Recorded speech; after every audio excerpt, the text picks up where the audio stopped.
Hey everyone, and welcome into the College Huddle. This is our national college football show where we talk about news topics, rankings, all different kinds of things. One thing we're going to be talking about today is the Michigan cheating scandal, and we are going to get opinions from all different kinds of fan bases. I know myself, as an Ohio State fan, has been somebody who has said, do other fan bases care about this? Do other fan bases, want to see Michigan get punished as much as I do? And at the end of the day, I know it doesn't really matter to Michigan fans because they're saying they're not going to get punished. So I know this will be an interesting conversation for everybody. If you don't like it, that's okay. It's all about hearing the different opinions of other people. We got Alex from the Bama Factor here, Calvin from the CGA Tour, and David from State of Atlanta. All different teams, all different conferences, things like that. So I think we'll get a good group of opinions here. Alex, man, we'll start with you.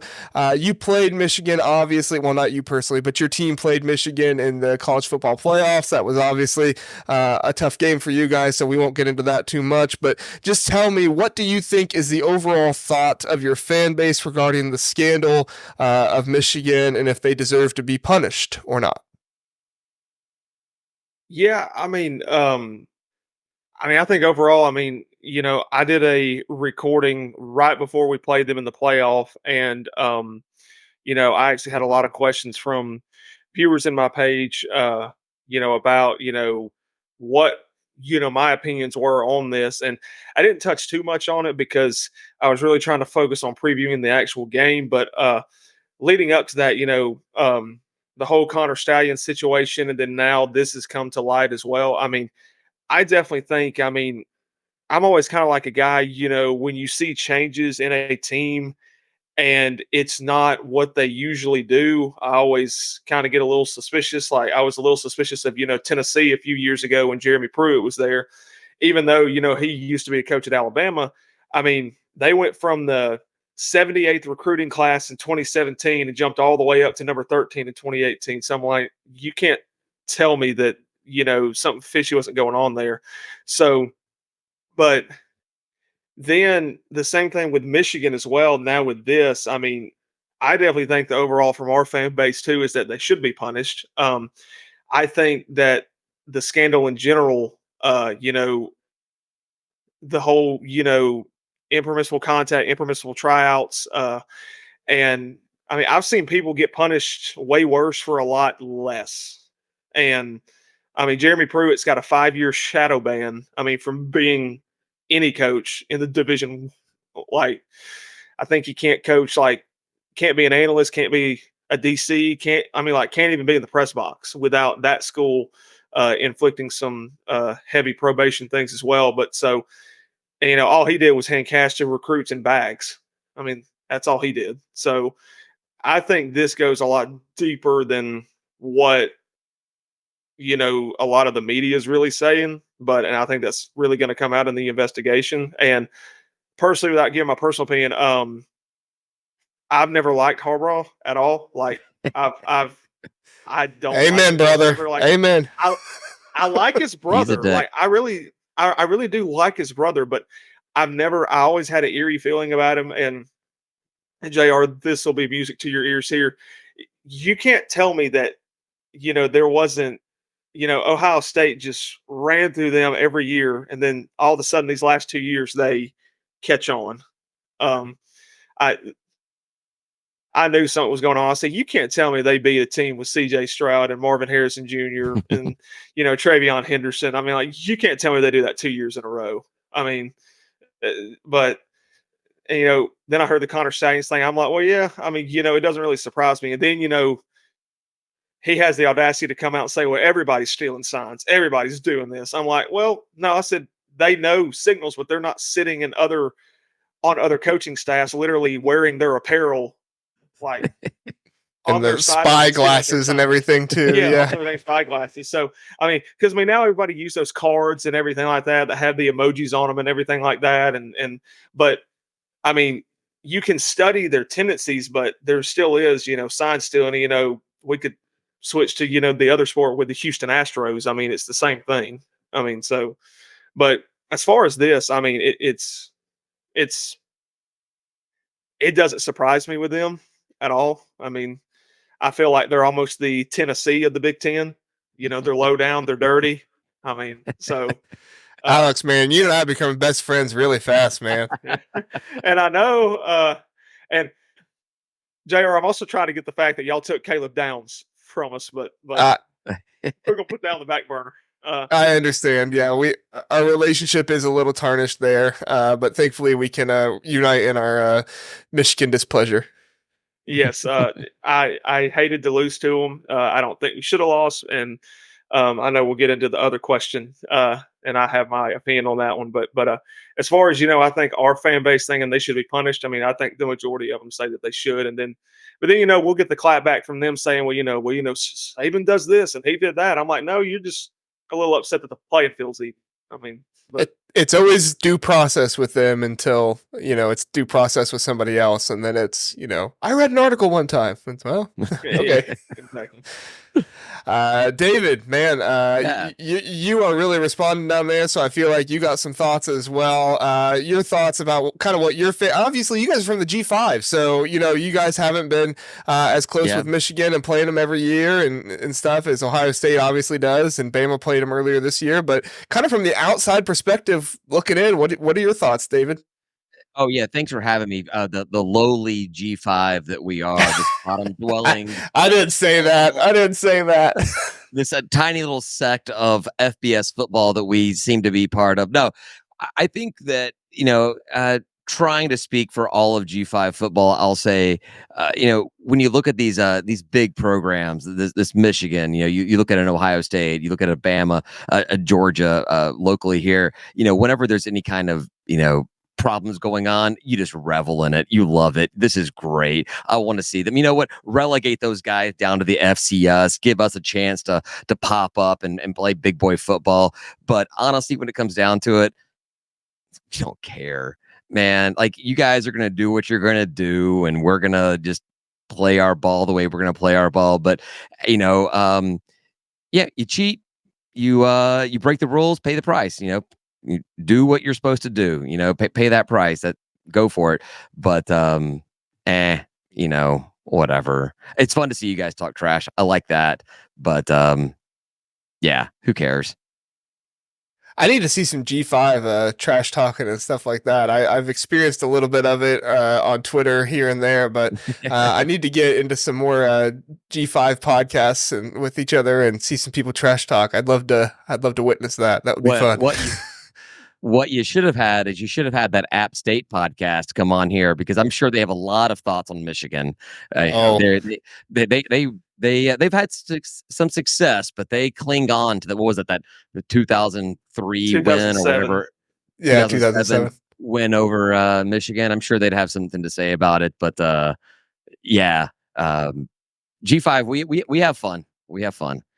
You have no idea how much Ohio State fans cling on to that. That is like the main thing on Twitter. If like any Michigan fan like zings you or something like that, and it's good, like they really got you, it's like post the scoreboard really fast of App State, Michigan. It's like the end all be all.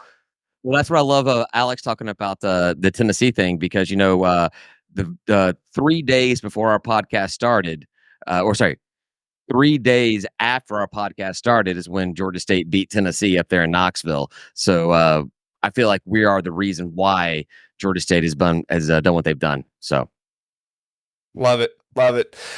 Cal, man, you're down there being a little quiet.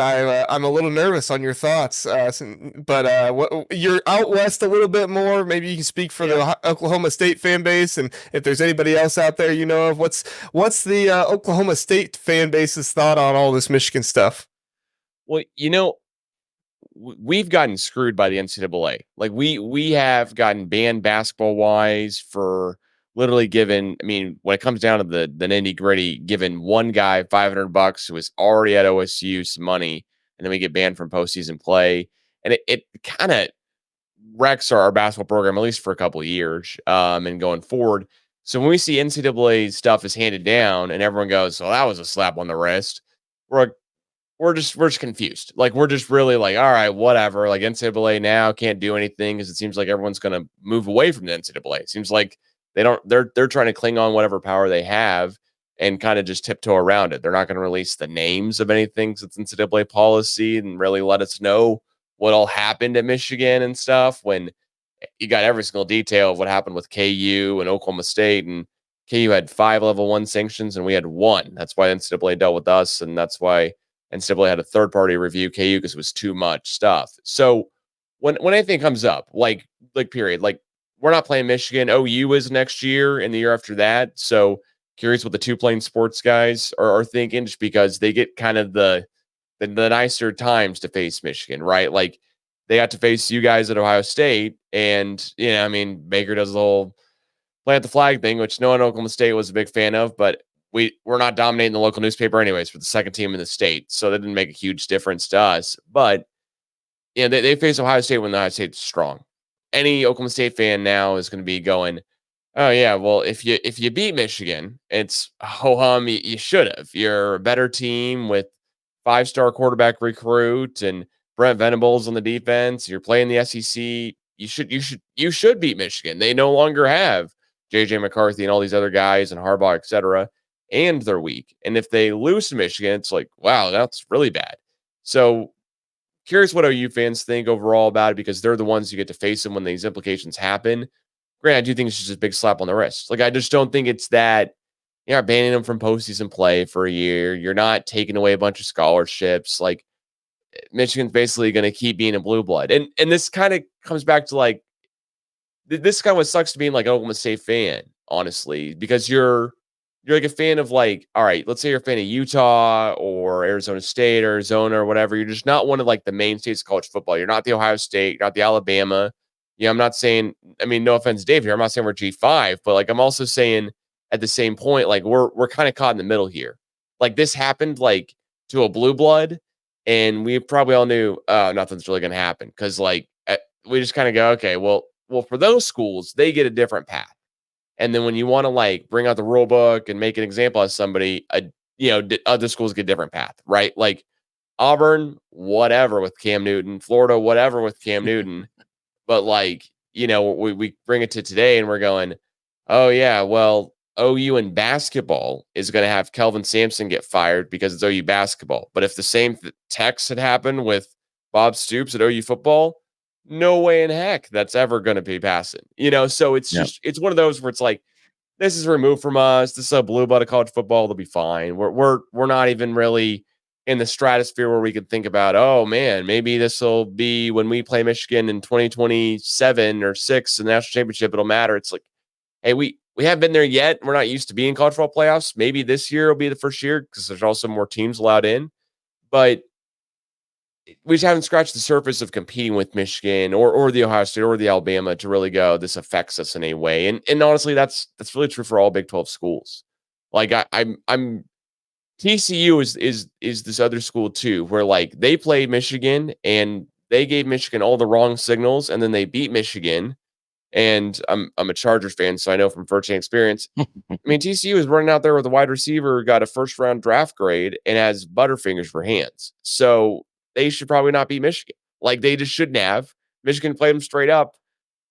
I would think they win. Michigan probably is going to have the record for amount of guys drafted this year of one team, and a lot of guys were playing against TCU the year before and got beat by a TCU team that just did not have a good look for the national championship for Big 12. No one's really talking about TCU national championship ever, rightfully so. So with all that, this isn't in our stratosphere. We're hoping to circle the perimeters of this pool and jump in one day, but we're still not there yet. No, that's interesting. I agree with you from that G5 side of things.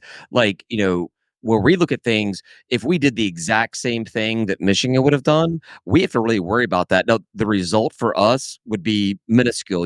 If we did that, what they did, you wouldn't see any major result in the college landscape of football. But NCAA wants to make it an example of somebody, so they pick the program where it doesn't really matter. So we have to worry about that more than the blue chip programs, like you said, have to worry about it. They get that slap on the wrist, and we have to worry about shutting the program down. I mean, I can keep going into like all the OU stuff because it's just very prevalent front of mind. But like you guys remember Rhett Bomar, he had a free vehicle somehow through a donor through OU, and then was just no longer part of the team. But it's not like OU dealt with anything significant banning wise. But the same time frame in basketball, it's like now their head coach has to go because he sent too many texts to recruits, and that's what it was for Kelvin Sampson. And you're just talking about two different types of blue bloods, right? Like maybe that doesn't happen to OU basketball now because they've had Trae Young and Blake Griffin, but this is before that time. So, I mean, this is before Buddy Hield. So, to me, it's all just tongue in cheek. Like, all right, we can be mad about it. We could be really upset that Michigan didn't really get dealt with and all type of stuff. But like, they're even in another conference. It's got 20 teams now. And will Michigan be one of the top 5 teams this year in the Big Ten? I mean, I doubt it personally as a Big 12 fan. But then again, all right, are we going to face them in a bowl game? Like, okay, now let's talk about that a little bit. Like, Rose Bowl, or is the Big 12 now going to get that automatic bid? And are we going to face them, or whatever? And oh no, they're doing the playoff expansion. So there's so many different moving parts right now. It's like, all right, like whatever. If we get to play them, then hopefully it'll be easier. Yeah, it's kind of the only thoughts really. And, I always think too, because, as I said earlier, there's been a lot of other schools that have gotten severely punished for a lot less than what Michigan did. If you go back to 87, SMU got the death penalty.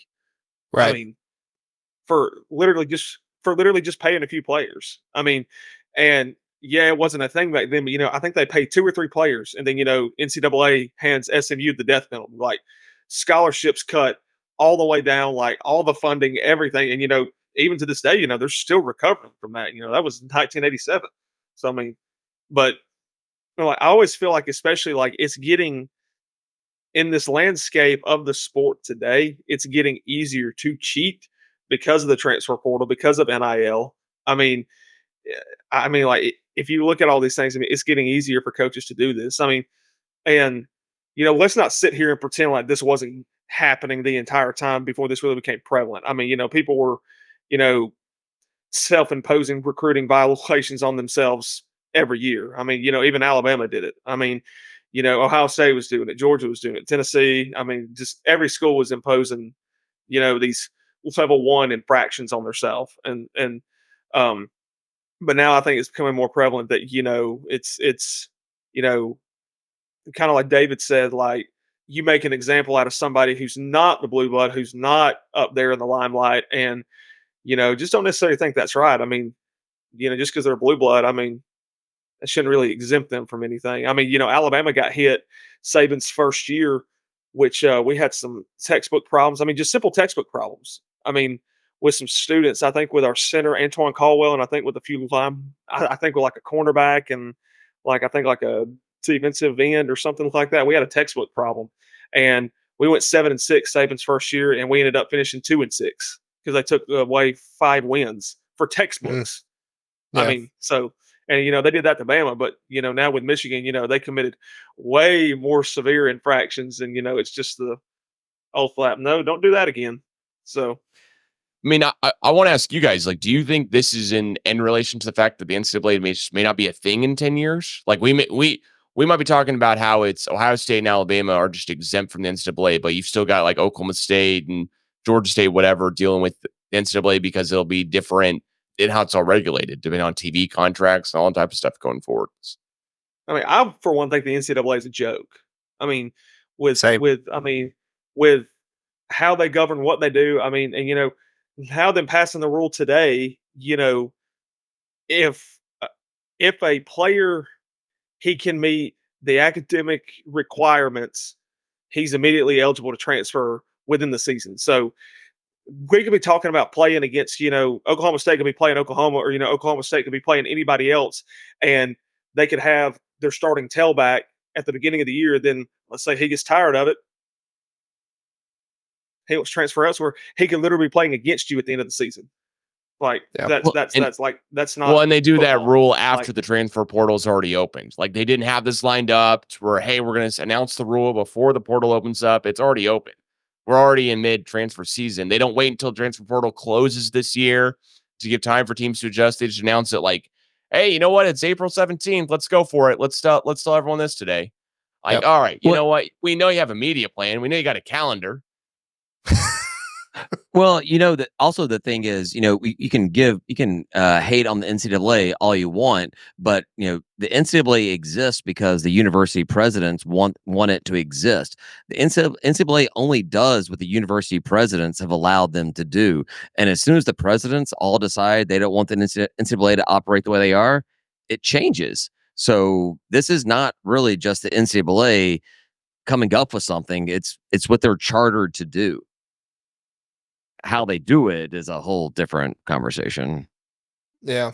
Yeah, I was going to ask you guys about the recent punishments that the NCAA put on Michigan for the COVID violations, if those are fair or not. But it sounds like we're kind of just going straight into Michigan's future punishment there. Which, if you don't know, if you saw that Michigan got punished, that was for the recruiting violations that happened in COVID. So this 3-year probation, stuff like that. That's all a separate situation because Michigan, if you hear Michigan fans talking about Cheeseburger Gate or Jim Harbaugh just bought him a cheeseburger, this is what they're talking about. I personally feel like the punishments are bogus because they don't really do anything in the world of NIL nowadays. But I mean, let's just get to the big question of it all really fast. Like Michigan won the national championship. Their argument is Connor Stallions was, off the team and no longer with them midway through the season. They won all their games without him. I would say that the team looked different without him personally, but at the end of the day, they still won all of their games. So, I mean, Cal, let's go back to you, man. I mean, your personal opinion, doesn't have to be your fan base, your personal opinion. Do you feel like Michigan should keep this national championship, or do you feel like this is something that needs to be vacated, or you just like, it doesn't matter, they won it, so they can vacate it all they want, it doesn't really matter? What are your thoughts? I think it's dumb whenever you erase stuff. Like, okay, you're going to take away Reggie Bush's Heisman. We all know he won the Heisman. We were all there. Yep. We witnessed it happen. Okay, you're going to vacate Duke's or Kentucky's or whatever title wins. You're going to all that type of stuff is like, okay, you know what? Let's just throw a huge asterisk on it and still put Barry Bonds in the Hall of Fame, right? Like, I'm all for a part of just like including history just because it's history. Like, Connor Stallions is demoted now where he's now on Cameo doing videos for $70 a hit. Good for him. Props. You still try to make money and capitalize on your fame at 28 years old. But that's not me. Like, that's not the way I'd go about it. But that doesn't mean I hate Connor Stallions. That's more of like, all right, you know what? Like, I saw Michigan win. They did it. I think it's hilarious they lost to TCU the way they did because it just absolutely burned them. And for all intents and purposes, okay, if we have any proof in the future lines that, hey, this Stallions did this, and this is what happened, then I'm all for going, hey, you know what? Just put a black piece of tape over it and just go, didn't happen, whatever. Like, don't let him hang the championship banner. Don't do any of that type of stuff. Just, we're all going to still know what happened. So just don't. I mean, it never takes it away. But as an Oklahoma State fan and as a fan of a team in Oklahoma who didn't play in the games, like, all right, you know what? Do whatever. Like, it doesn't matter too much. I mean, I'd love to say like, screw them, they suck, whatever. But like, you know what? They didn't play Texas, right? They didn't play the Big 12 winner this year. It didn't affect us necessarily at all whatsoever. Some team's going to win it. I'm happy Texas didn't because that looked bad for us as they leave the Big 12. So it's all good. It doesn't really matter. Yeah, David.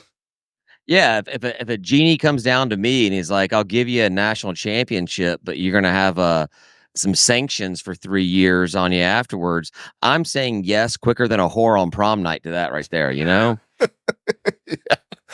That's what I'm saying is I've been asked about this on the podcast multiple times. Like, should Michigan get their national championship vacated or revoked or whatever? And I'm like, sure, but guess what? It doesn't do anything. Like, those fans, I've said this so many times, those fans still felt what they felt. They still went to the games. They still saw the scoreboard. They still saw the touchdowns. They still saw those players play. Like, if the NCAA was ever going to do anything, they should have done something during the season. Now, we all know the NCAA works at a snail's pace, so, we might not even get punishments for this if they do come for another 2 years. Who knows? But at the end of the day, like, you allowed them to see what, to experience what they experienced, to see what they saw. I mean, Alex, you feel any different, man? What are your thoughts here? So I'll kind of go back to this because, and this is kind of like a compare and contrast here, but I got to agree with Cal too and David because it isn't going to change anything because we as Alabama fans really dealt with not necessarily the recruiting violation part of this of having our championship taken away from us, but we had everybody say, should our 2020 championship count because it was a COVID year. And so I dealt with that. Like, I got questions on like my page. You could just point to your other 5 national championships, though. Yeah. But they were like, oh, half of these teams weren't even full, and the stadiums weren't full, and y'all didn't have to play, what is this like? I think I had an LSU fan literally say, if we had a full stadium that year, we would have beat y'all. I'm like, yeah, because the fans make the difference. All right. I'm like, I'm sorry, I forgot that they were. It says I didn't know that all your fans were gonna, have to go Devontae and Jalen Waddle. So, but I mean, so we kind of had the same thing, not to the extent of this, but I mean, I'm with you guys. I mean, like, you can take Reggie Bush's Heisman away. It doesn't change the fact that he won it on the field. I mean, you can say Alabama's championship shouldn't count in 2020, but we played every game. We didn't have to ever forfeit any. We didn't have to reschedule any. We fielded the full team. We played. I mean, it was there. I mean, at the end of the day, yeah, fans can make a difference, but at the end of the day, it's players, who are playing. So, I mean, and I can get into the whole thing about, Alabama and Michigan this past year and everything. And I had a little bit to say about, kind of another thing, that the head official was also a graduate of Michigan, and I didn't think that was allowed. Like, I saw that. Yeah. And, he was a Detroit Lions fan. He was a Michigan fan. And I'm like, yeah, we're going to get screwed this game. I said, I can already tell you we are. And sure enough, we did on I would say some very questionable calls in the game. But I mean, either way, I mean, as a Bama fan, I don't think we should have lost the game. I mean, I feel like we did everything to lose the game. And then, of course, at the end, we obviously did. So, I mean, I felt we were the better team going into it. I mean, if you want me to get personal, I don't think J.J. McCarthy's ever going to last in the NFL. I don't think Blake Corum is really last in the NFL. I mean, he's a good tailback, but I mean, he's not a Henry. He's not, he's not a Saquon Barkley. I mean, he's good. Don't get me wrong, but right. I feel like he might be, a 2-3 year guy. I mean, but then, you might see him on a practice squad or a free agent. And then, J.J. McCarthy, them saying, oh, he's going to shoot up the draft boards. I don't see it. All right. I do want to take one issue with what you said, Alex. One very, very big issue. In 2020, as far as I'm concerned, Alabama forfeited to Georgia State. You guys canceled a game. You did not pay that game check. You guys owe us like $850,000. Wow. Until that game check did not. This was not on my bingo card for the night. Did not see it was not either. Did not see this call out. Until that check clears, Alabama has forfeit a game to Georgia State. So let me call Greg Byrne. Let me get Greg Byrne on the phone and let him write that check. Wait, is this whole podcast just instead? Wait, did Georgia State really win the 2020 national championship? Are we just redoing the whole brand here? And everything? No, it goes to second place, guys. It goes to second place. Okay. Okay. Well, I mean, who's the de facto? I mean, who forfeited? I mean, who? Georgia State starts the season off by beating Alabama. We got to be first place in the polls, there right? You go. Yeah, I mean, you beat number one, you take number one, right? Yeah, exactly. Yeah. Well, wasn't it Texas that they played a close game against Alabama and they like skyrocketed in the rankings into the top 25 or something like that in 2022? I mean, that's got to feel good, Alex. Your team is so good that if a team even competes with you, they grow and get into the top 25. Like, wow. I mean. Here was the weird thing. We lost to LSU in 2022 by 1 point on a very ballsy 2-point conversion call from Brian Kelly, who I also can't stand. Yeah, I remember that. I mean, 1 in a million shot. I mean, and he took it and he won by 1 point. And LSU had 2 losses already. They were not in the top 25. And after that, they just automatically shoot up to number 12. And I'm like, it's a quality loss. It's a quality loss right there, right? Yeah. It's just, and they're like, but I will say one thing. 2022 is a special year for Bama, even though we just went to the Sugar Bowl. We went 11-2. It was seeing the media's heads explode with the opportunity that we almost got in, and we finished at 5. Like, everybody was like, "Oh my gosh, everybody lost in front of them. TCU lost. Oh my gosh, Alabama's going to get in it with 2 losses." Like, and then I was like, if we get in, everybody's just going to lose it. But I thought they were going to put you in over us. I thought they were going to have you guys leapfrog us and go in because, well, we saw what happened this year with Florida State and stuff like that. I thought there was going to be something with that where, you know, they would have some kind of excuse with Ohio State that they lost by too much to Michigan so they wouldn't get in or something like that. I don't know. But, I mean, that's the Saban effect, right? When you have the greatest of all time as your coach, you get the benefit of the doubt. And I mean, I said my stuff about the Florida State stuff, but at the end of the day, like, who's a better coach, Nick Saban or Mike Norvell? I'm going to go with Nick Saban every single time. So, you know, that's who our head coach almost was until Florida State offered him more, and I'm glad they did. So, as I say, you're probably more happy with Kalen DeBoer than you are Mike Norvell, aren't you? Mm-hmm. Yeah, that's what I think. I'm enjoying it so far, so it's good. So. All right, guys, we got off the rails a little bit here, but I appreciate everybody sharing your thoughts. Any more thoughts on the Michigan cheating scandal and that stuff before we end the video here? If you're not cheating, you're not trying. Come back in 2030 and try to buy back all those shirts from all those Michigan fans. You know, right. 2030 buyback program for $20 a piece. Can't wait for that happens. You know, love it. What were you saying, David? Oh, if you're not cheating, you're not trying. Oh, okay. Yeah.